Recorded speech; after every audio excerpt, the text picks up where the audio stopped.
ഈ ലഡാക്കിലുണ്ടായ സംഘർഷം നമ്മളെല്ലാവരും കണ്ടതാണ്. ഈ നേപ്പാളിലെ ജൻസി അതിൻ്റെ ഒരു സാമ്യത അവകാശപ്പെടുന്ന തരത്തിലാണ് ലഡാക്കിൽ ഒക്കെ നടന്നതെന്നാണ് പറയുന്നത്. പക്ഷേ അത് മണിക്കൂറുകൾക്കുള്ളിൽ അടിച്ചമർത്താൻ പോലീസിന് കഴിഞ്ഞു. സമാനമായ ഒരു നീക്കം തമിഴ്നാട്ടിൽ നടക്കുന്നതായിട്ട് രഹസ്യാന്വേഷണ വിഭാഗവും മറ്റും റിപ്പോർട്ട് ചെയ്യുന്നുണ്ട്. ഈ വലിയ രീതിയിൽ കേന്ദ്ര സർക്കാരിനെതിരെ ചില പ്രത്യേക വിഷയങ്ങൾ ഊന്നിക്കൊണ്ട് ഇത്തരത്തിലൊരു കലാപം തമിഴ്നാട്ടിൽ നടക്കാൻ സാധ്യതയുണ്ട്. ചാണക്യൻ പണ്ട് ചന്ദ്രഗുപ്തമാരിയോട് പറഞ്ഞൊരു കാര്യമുണ്ട്. നീ രാജ്യം പിടിച്ചെടുക്കുമ്പോൾ കിച്ചടി കഴിക്കുന്ന പോലെ കഴിക്കണം. കിച്ചടി അറിയാലോ, നോർത്ത് ഇന്ത്യയിലെ കഞ്ഞി പോലുള്ള കഴിച്ചിട്ടുണ്ട്. ഈ കിച്ചടി കഴിക്കുമ്പോൾ സെൻട്രൽ നിന്നല്ല നമ്മൾ കഴിക്കുക, അരികിൽ നിന്നാണ്. അല്ലെങ്കിൽ സെൻട്രൽ നിന്ന് കഴിച്ചാൽ അരികിലുള്ള എല്ലാം കൂടി സെൻട്രലിലേക്ക് ഇങ്ങനെ വന്നുകൊണ്ടിരിക്കും. അപ്പോൾ ചന്ദ്രഗുപ്തമാരിനോട് അങ്ങനെ പറഞ്ഞാൽ നീ മഗധയിലെ രാജാവിനെതിരെയാണ് ഫൈറ്റ് ചെയ്യുന്നതെങ്കിൽ മഗധയുടെ അതിർത്തി പ്രദേശങ്ങൾ പിടിക്കണം. മഗധ പോയി പിടിക്കരുത് അത്. കാരണം അതിർത്തി പ്രദേശങ്ങളെ സാമാന്ത രാജാക്കന്മാരുടെ പട്ടാളം ഇങ്ങോട്ട് മാസ് ചെയ്യും. പിന്നെ നിൽക്കാൻ പറ്റില്ല. കാരണം ഇയാളെ ഈ സൈന്യമല്ലല്ലോ. അപ്പം ആദ്യം സാമാന്യ രാജാക്കന്മാരെ കീഴടക്കി അവരെ സൈന്യത്തെ സ്വന്തമാക്കി അത് ഉപയോഗപ്പെടുത്തിക്കൊണ്ട് സെൻട്രലിനെ പിടിക്കണം. ഇതാണ് പറഞ്ഞത്. അതേപോലെ തന്നെ ഒരു രാജ്യത്തെ തോൽപ്പിക്കാൻ ആദ്യം ചെയ്യേണ്ടത് അതിൻ്റെ അരികുകൾ പിടിച്ചെടുക്കുക എന്നുള്ളതാണ്. അതൊരു ഏജ് ഓൾഡ് ആയിട്ടുള്ള തീരുമാനം. മാക്കിയവല്ലിയും ചാണക്യനൊക്കെ പറഞ്ഞിട്ടുള്ള കാര്യമാണ്. ഇതാണ് ലഡാക്കിൽ നമ്മൾ കണ്ടത്. ലഡാക്ക് എന്ന് വെച്ചാൽ ചൈനീസ് അതിർത്തിയോട് ചേർന്ന് നിൽക്കുന്ന പാകിസ്ഥാനായിട്ട് പ്രോക്സിമിറ്റിയുള്ള പ്രശ്നബാധിതമായിട്ട് കിടക്കുന്ന കാശ്മീർ വാലിയായിട്ട് ചേർന്ന് നിൽക്കുന്ന പ്രദേശമാണ്. അപ്പോൾ അവിടെ അധികം ദൂരമൊന്നും. അതെ അതെ അതെ. അപ്പോൾ അവിടെ ഒരു പ്രശ്നം ഉണ്ടായിക്കഴിഞ്ഞാൽ മറ്റുള്ളവർ നമ്മുടെ സൈന്യത്തിൻ്റെ റീച്ച് പോലെ തന്നെ മറ്റുള്ളവർ റീച്ച് താരതമ്യം എളുപ്പമാണ്. അതാണ് അവർ ശ്രമിച്ചത്. അതിന് പിന്നിൽ സാഹിബിൻ്റെ ബുദ്ധിയുമാണ്. സാഹിബ് വെറുതെ ആർക്കും മാർക്സസ് അവാർഡും കൊടുക്കില്ലല്ലോ. സാഹിബിന് അതിന് കാരണം Sahib there is nothing called a free meal എന്ന് കേട്ടില്ലേ. വെറുതെ ഒരു സദ്യ ആർക്കും കൊടുക്കില്ല. അതിന് താല്പര്യമുണ്ട്. അങ്ങനെ വേണം കൊടുക്കുന്നുണ്ടെങ്കിൽ ഇന്ത്യക്കാരേ ഉള്ളൂ. പിന്നെ കുറച്ച് മുസ്ലിംസും കൊടുക്കും. കാരണം ഈ ദാനം കൊടുക്കുന്ന സ്വഭാവം. പിന്നെ ഇന്ത്യക്കാർക്ക് അത്തായ പ്രശ്നിക്കാരുണ്ടോ എന്ന് ചോദിക്കുന്ന സ്വഭാവമുണ്ട്. പണ്ടൊക്കെ പ്രശാന്തൻ്റെ വീട്ടിലൊക്കെ ഉണ്ടാവും. അതെ, അടുത്തുള്ള ആളുകളൊക്കെ പട്ടിണി കിടക്കുകയാണെങ്കിൽ അവർക്ക് കൂടി ഊണ് കൊടുത്തിട്ട് വലിയ അവാർഡുകാർ കഴിക്കില്ല, വിളിച്ചു ചോദിക്കുകയായിരുന്നു അത്തായ പ്രശ്നിക്കാരുണ്ടോ എന്ന് ചോദിക്കുകയായിരുന്നു. അത് ഇന്ത്യക്കാരുടെ ഒരു സ്വഭാവമാണ്. പക്ഷേ ഹിന്ദുക്കൾക്ക് അങ്ങനെ സ്വഭാവമുണ്ട്. മുസ്ലിംസിൻ്റെ കുറേയൊക്കെ അന്ന് ഈ പറയുന്നതിൻ്റെ അത് ദാനം ധർമ്മത്തിലൊക്കെ അവർക്കൊരു വിശ്വാസമുണ്ട്. സാഹിബിന് ഇതൊന്നുമില്ലല്ലോ. സാഹിബിന് ഓൺലി ലാഭം മാത്രമേ ഉള്ളൂ. അപ്പോൾ അതാണ് അതിൻ്റെ പിന്നിലുള്ളൊരു കളി. ഇപ്പം ഇന്ത്യയിലെ മറ്റ് പ്രദേശങ്ങളിൽ ഇത്തരം അറ്റംപ്റ്റ് ഒന്നും നടക്കുന്നില്ല. അറ്റംപ്റ്റ് ഉണ്ടാവുള്ളൂ. അതിലേറ്റവും പൊട്ടൻഷ്യലുള്ള സ്ഥലമാണ് തമിഴ്നാടാണ്. തമിഴ്നാട്ടിൽ BJP ഒഴിച്ചുള്ള ബാക്കി എല്ലാ രാഷ്ട്രീയ പാർട്ടികൾക്കും ഏരിയോ കുറഞ്ഞോ ദേശീയത ചില പ്രശ്നങ്ങളുണ്ട്. അപ്പോൾ ദേശീയ പാർട്ടികളെ കോൺഗ്രസ്, BJP, CPM ഇതിനെയൊക്കെ വേണമെങ്കിൽ നമുക്ക് ദേശീയ പാർട്ടികൾ എന്ന രീതിയിൽ ഒരു ദേശീയ ബോധം ഉണ്ടെന്ന് വിചാരിക്കുക. ബാക്കി ദ്രാവിഡ മുന്നേറ്റ കഴകം, DMK, പിന്നെ വിജയിന്റെ പാർട്ടി, പട്ടാളി മക്കൾ കക്ഷി, BJPന്റെ പാർട്ടി, തമിഴ് വെട്രി കഴകം, സീമാൻ എന്ന സിനിമാടന്റെ പാർട്ടി ഉണ്ടായിരുന്നു. മിക്ക സിനിമാ നടന്മാർക്ക് ഓരോ പാർട്ടി FP അക്കൗണ്ട് പോലെയാണ്. അവിടെ അജിത്ത് മാത്രമാണ് എൻ്റെ പേരിൽ പാർട്ടിയും വേണ്ടെന്ന് പറഞ്ഞിട്ടുള്ളൂ. ഇവരൊക്കെ പിരിച്ചുവിട്ടിരുന്നു. അപ്പോൾ തമിഴ്നാട്ടിൽ വെച്ചാൽ അതിശക്തി അവരുടെ ബേസിസ് എന്ന് വെച്ചാൽ ആൻറ്റി ഇന്ത്യനാണ്. കാരണം ഈ മറ്റേ ആ പായസം ഭ്രാന്തണ്ടായിരുന്നില്ലേ, EV രാമസ്വാമി അയ്യർ, അങ്ങനെ ഭ്രാന്തനായിരുന്നു. രാമസ്വാമി നായ്ക്കർ, അയ്യരല്ല നായ്ക്കർ, ബ്രാഹ്മണസിനെതിരായിരുന്നല്ലോ. അപ്പോൾ അങ്ങനെ ഉണ്ടായിക്കൊണ്ടുവന്ന സാധനം അത്. അങ്ങനെ സ്വാധീനിച്ചത് പിന്നെ ഒരു ഗ്ലാഡ്വില്ലോ മറ്റേ ഒരു ക്രിസ്ത്യൻ വിശ്വാസം അവരുടെ ഗ്രാമബുക്കൊക്കെ എഴുതി, ഞാൻ പേര് ഇടയ്ക്ക് ക്ലാഡ്വെൽ.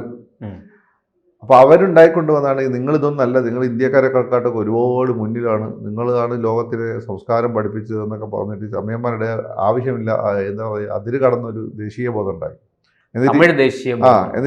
എന്നിട്ട് ബ്രാഹ്മണരെയും ഹിന്ദിക്കാരെയും കോൺഗ്രസിനെയൊക്കെ ശക്തം. ഒന്നും BJP ഇല്ലല്ലോ, BJP ആസസും ഇല്ലത്, പിന്നെ അല്ലാത്തൊരു ശക്തമല്ല.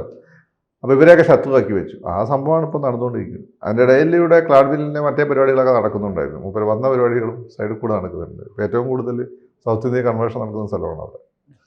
അപ്പോൾ വിജയിൻ്റെ പാർട്ടിയാണ്. ഇവരെല്ലാം തന്നെ ആ ഒരു ബോധം പേർന്നവരാണ്.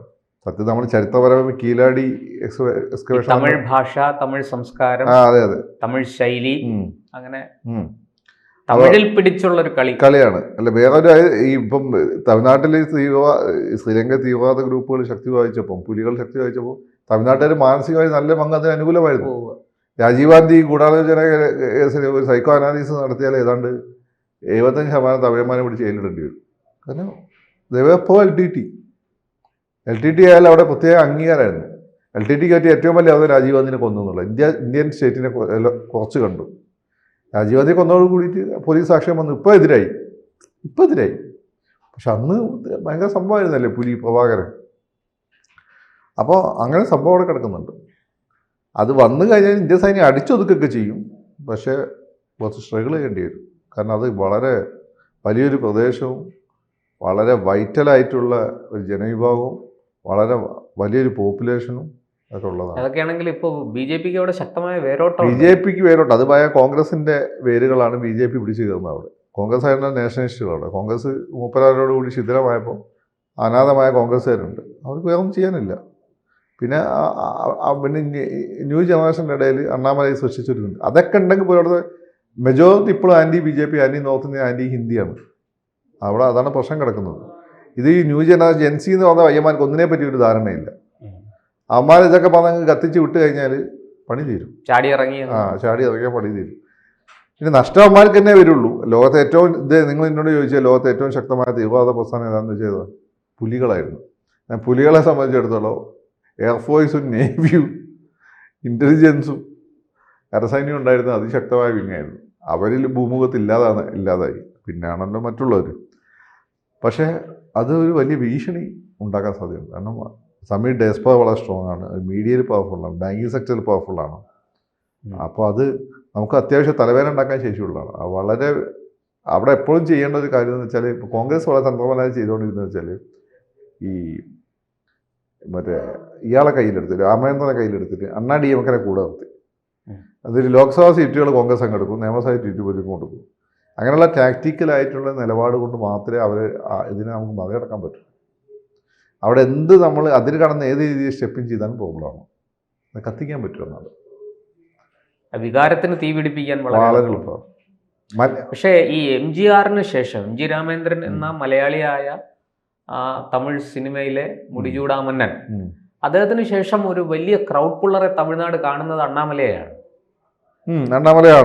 പക്ഷേ മറ്റേതെന്ന് വെച്ചാൽ അയാൾ എല്ലാവർക്കും സ്വീകാര്യനായിരുന്നു. അണ്ണാമല എല്ലാവർക്കും സ്വീകാര്യമല്ല. മുസ്ലിംസ് സ്വീകാര്യനല്ല, ക്രിസ്ത്യൻസ് സ്വീകാര്യനല്ല, പിന്നെ ഈ പറയുന്നതിൻ്റെ മതി തമിഴ് വികാരമുള്ളവർക്ക് സ്വീകാര്യമല്ല. എങ്കിലും ഇപ്പോൾ അണ്ണാമല ഒറ്റയ്ക്ക് നിന്ന് ഫൈറ്റ് ചെയ്ത 18% തന്നെ വോട്ടും പിടിച്ചു. 15% അടുത്ത് വോട്ടും പിടിച്ചു. പക്ഷേ അതൊരു അത്ഭുതമാണ്. വെറും 1.5% ആണ്. പക്ഷെ നമ്മൾ ഈ പറയുന്ന ആന്റി നാഷണൽ ഫോഴ്സിന് മുന്നിൽ അതൊന്നും ഒന്നുമല്ല. അത്ര ഫോഴ്സ് ഇറങ്ങി വരുന്ന സമയത്ത് അത് കണക്കാക്കി അതൊരു വശത്ത്. രണ്ട്, ഇന്ത്യ ഭരിക്കുന്നത് നരേന്ദ്രമോദിയാണ്. അതും നമ്മൾ അവിടെയാണ് അതിന്റെ കാര്യം കിടക്കുന്നത്. അതാണ് ഞാൻ പറഞ്ഞത്. പ്രശ്നം ഉണ്ടാവും, അതിന് നമ്മൾ മറികടക്കാനും പറ്റും. നമ്മളെ നരേന്ദ്രമോദിയാണ് എന്ന് മാത്രമല്ല, നമ്മളെ സൈന്യം വളരെ പവർഫുള്ളാണ്. അവർ ഏതാണ്ട് ഒരു 80-85% എക്സ്റ്റേണൽ ആയിട്ടുള്ള എലിമെൻസിനെല്ലാം പുറത്താണ്. അവരുടെ ഒന്നും സ്വാധീനം അവരെ ബാധിക്കില്ല, അവരെ കോറിനെ ബാധിക്കില്ല.